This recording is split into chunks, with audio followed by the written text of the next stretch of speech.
Ako po'y nangangarap na ang Duterte mabalik. Yung mga hindi pumalakpak, bahala kayo. Naran po kayo.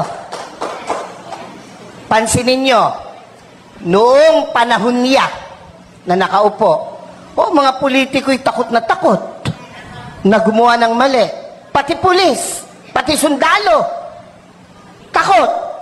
Aba, biglang, anong nangyari? Ngayon ang mga kurakot mga nakaupo. Naran po kayo? Ako, tayo may hindi pinanganak kahapon. Alam natin yan. Bakit ang isang obispo ay sumusuporta sa ganito? Aba, hindi masamang mangarap ng pag-unlad ng pagkakaisa sa bansa natin. Kung hindi tayo magsasalita at kikilos, kung hindi tayo magpapakita ng puwersa, ng lakas, sino ang gagawa nito?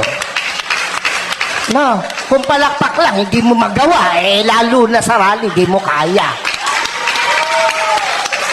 Yung makasigaw ng amen! Oy, iyan yung matatapang. Dapat, ito ang tandaan nyo, ang buhay natin, minsan lang. Pakisabi mo sa katabi mo, mamamatay ka rin. Sabihin mo, malapit na. Pero, bago mamatay, napakagandang nagparinig ka, nagparamdam ka para sa bayan. Yun ang pinakamahalaga sa lahat. Amen po? Ako po hindi takot makulong, mabugbog, basta't iparamdam mo yung gusto mong iparamdam. Mga Bulakenyos, mga kasama kong taga-Caloocan, Zambales, Pampanga, aba, hindi masama na suportahan natin itong rallying to. Yung iba na pe-pressure ng kung sino, natural lang yun. Ang nami-pressure sa kanila, siguro nasa taas. Dahil kung nasa baba, hindi nila papansinin. Pero, aba tayong malaya, huwag tayong pa-pressure kahit kanino. Minsan lang ang buhay natin. Dapat iparinig natin, iparamdam natin ang ating saloobin. We are not against the government. Never! And never will. Lalo po ako.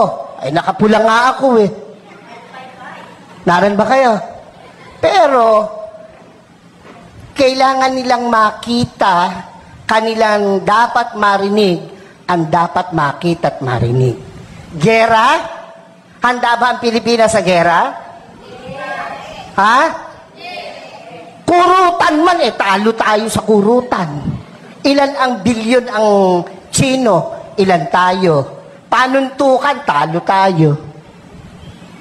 Huwag nilang gawing issue yan. At hindi mangyayaring magkagera. Pilipino pa, subukan nila rito, talo sila. Kung ang laban lang ay chismis, panalo ang Pilipino. Ano? Ewan ko ba sa Pilipinas walang chismosa? Wala ano? Mamatay na sana, Lord, yung mga nagsisinungaling. Huwag nilang gamitin yun. Napanakot, divert. Yung binanggit ni kapatid tungkol sa ayuda, wala akong question dun Ang question ko ron ay, nakakarating ba sa tamang tao yung ayuda? Ako hindi pa nakakaranas ng ayuda. Ewan ko itong mga kasama ko sa harapan. Nakatanggap na ba kayo? Ayuda. Kayo ba'y nakatanggap na? Oo, kaya kayo magrarally, hindi pa kayo nakakatikim. Ako pinagbibiro lang, pero iyan po'y katotohanan. Kung iyan napupunta sa tama. Binibigay natin sa 4-piece. Ako! Yang dole, yung mga tupad na nagwawalis at nagdadamo. 1 oras lang ang naipapile 8 hours. So walang problema ang gobyerno, yung nagpapatupad. Naran po kayo. Yung 4-piece, hanapin mo mga nanay, isinasanla yung card. Nangagsusugal. Hindi ako against dyan, pero dapat tama ang binibigyan. Naran po kayo? Oo. Pag dumaan sa politiko, dole, ang magwawalis, mayayaman pa sa amin. Pero, naka-uniform, nasa lilim, nagkikwentuhan.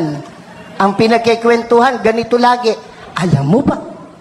Yun mga introduction ng mga chismoso. Alam mo ba?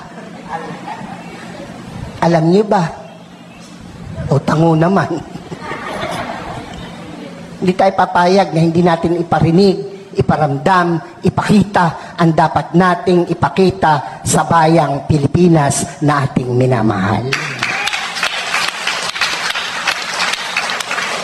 Ako po, kung matetreten sila sa pagtakbo ng mga Duterte, matreten sila.